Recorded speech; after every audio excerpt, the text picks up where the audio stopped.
Uy,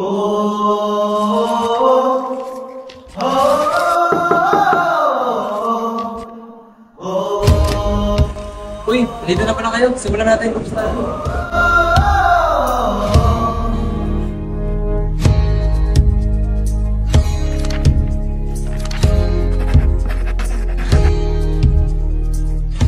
Sabi sa assignment natin, kailangan daw natin maintindihan kung ano ba talaga ang wika.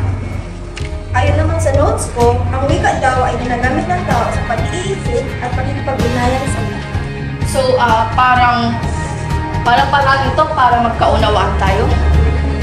Tama! Kung walang wika, mahirap magpahayag ng damdamin.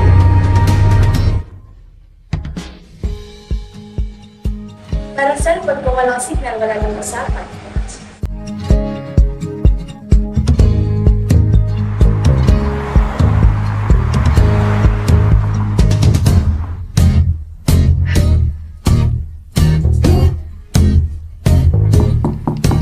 Uy! Nag-aaral na pala kayo. Buti nakakapal ako. Tama ka. Pinag-uusapan na namin ang kahulugan ng wika. Ay, madali lang yan. Alam niyo ba, ayon kay Emily Alan Rizzo na ang wika ay ang sistema balagtas na sinasalitang tanong at sinasaayon sa parang arbitraryo. Ibig sabihin nito na ang wika, bawat wika ay may kahulugan at bawat wika ay pinagkakasunduan. Kaya pala hindi lang basta salita, may sistema pala. Tama! Katulad na lamang ng salitang aso, hindi ba pareho natin naiintindihan sapagkat pareho ang simbolo ng salita nito. Tara, maglakad tayo papuntang klasa. Sige, tara. Tapos pagpatuloy natin yung pag-aaral natin sa wika. Oo nga, no, tara. Sige. Marami ang nangangamba, tayo pa rin ba ang pag-asa? Alam niyo, iba talaga pa nag-uusap tayo ng isang wika. Parang nagkakaintindihan tayo. Oo nga.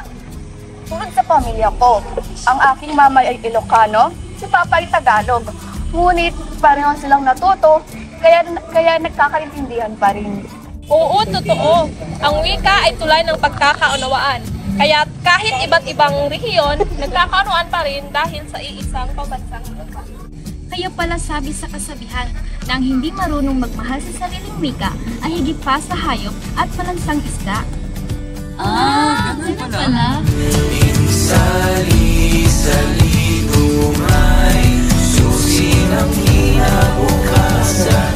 Magandang hapon, Riri! Aba, magandang hapon din! Ano ginagawa niyo dito? Gumagala po na may kasamang pag-aaral. Ba, ang sisipag naman! Patungkol saan bang pinag-aaralan niyo? Patungkol po sa wika. Sa wika? Likaya't samahan ko kayo sa inyong paglalakbay. Wika palang pinag-aaralan ninyo. Nakikita niyo bang ang mga taong iyan? Bawat taong ito ay may sariling pamamaraan na nakikipag-usap.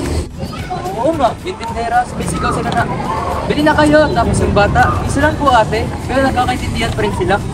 Kasi ginagamit nila ang wika bilang kasangkapan sa trabaho at ugnayan. Parang sinasabi ng wika, magkakaiba man tayo, pwede tayong magkakaisa. Ang ganda nun!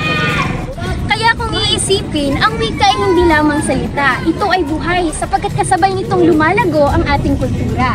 Ay tama ka dyan, ma'am. Kaya nga nagbabago ang mga salita, di ba? Kung noon ay kabiyak, ngayon naman ay drama. At minsan kahit iba-iba ang lingwahe, pareho pa rin ang dayunin, ang magkaintindihan.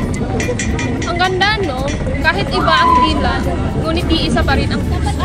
Kaya pala ang tema ng project natin ay tunog ng pagkakaisa. Angkop talaga! Ang wika ay ang ating pagkakakilanlan. Ito ang ating koneksyon sa kultura. Ito ang ating paraan upang magkaunawaan. At ito rin ang tunog ng ating pagkakaisa.